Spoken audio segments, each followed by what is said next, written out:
Now let's dive deep into this big LGBTQ story for today. I'm Buddy Fry, and let's queer up politics. Does the most LGBTQ-friendly president in history have the most anti-LGBTQ cabinet in history? Supporters of Donald Trump and the log cabin Republicans have called him the most LGBTQ-friendly president in history.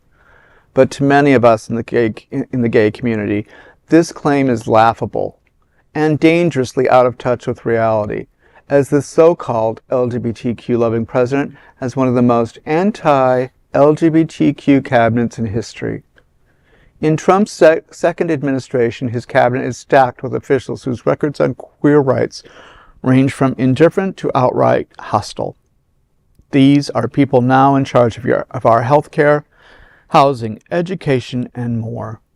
At the State Department, Marco Rubio, who once spoke at a rally hosted by a hate group after the Pulse massacre, is erasing gender-nonconforming people from official records and trying to roll back passport gender changes.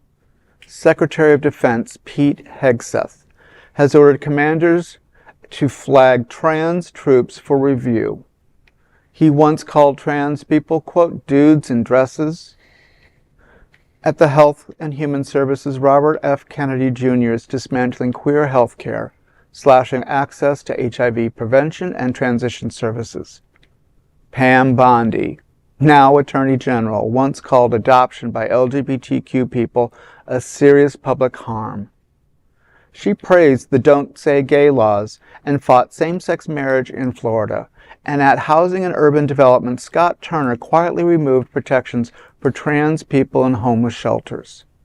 Yes, Trump appointed a gay Treasury Secretary, Scott Bessent, but critics note he said nothing about queer poverty or economic inequality. If this is what is called LGBTQ-friendly president's cabinet looks like, it's no wonder the community is sounding the alarm. Now, it's taking every ounce of me not to just get obscene about this story because it is so insulting and so dangerous and ridiculous. But I just don't understand, and I have family members that are Republicans that are constantly telling me about the log cabin Republicans, and I have friends that are log cabin Republicans, and I just don't understand what they're saying that I'm not. Because my view of life isn't full of Kool-Aid and rose-colored glasses. It's a very real story. These are not gay men. These are miserable and self-loathing homosexuals. There's a difference between being homosexual and being gay, and these are the most miserable and self-loathing people, and I hope each and every one of them has the worst Pride Month of their lives this year. But it's not just that. It's the straight community, my family, sitting there telling me and using the log cabins against me, and But how much they don't know? But how much do they know about it? They hear it. But oh, I understand, but it's just it's ridiculous. It's filtered through the right media. Right. I have family Fox too, News. and I can feel your pain, buddy. And I sit there and have relatives say, Larry, they love the gays. Trump loves them. I'm like, you kidding me? I said, tell me how Trump loves the gays. Tell me how he's supporting my trans brothers and sisters that I support and work with creatively. Tell me how that's happening. And they that's can't what answer love that question. looks like to you. I don't want it.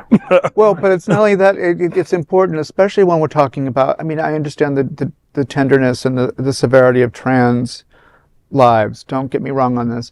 But to eliminate or downsize the HIV training. Everything. How many straight people, You're right, bisexual men on the down low, screwing around on their wife, their girlfriend, and their girlfriend's girlfriend, when it suddenly hits the straight community, right, shit's going to hit the fan.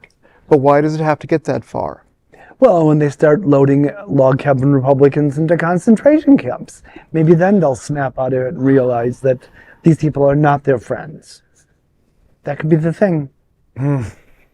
Well, this is a big LGBTQ story for today. There is no other queer nonprofit media platform like this in the entire world. Support our LGBTQ stories by subscribing and sharing Queer News Tonight.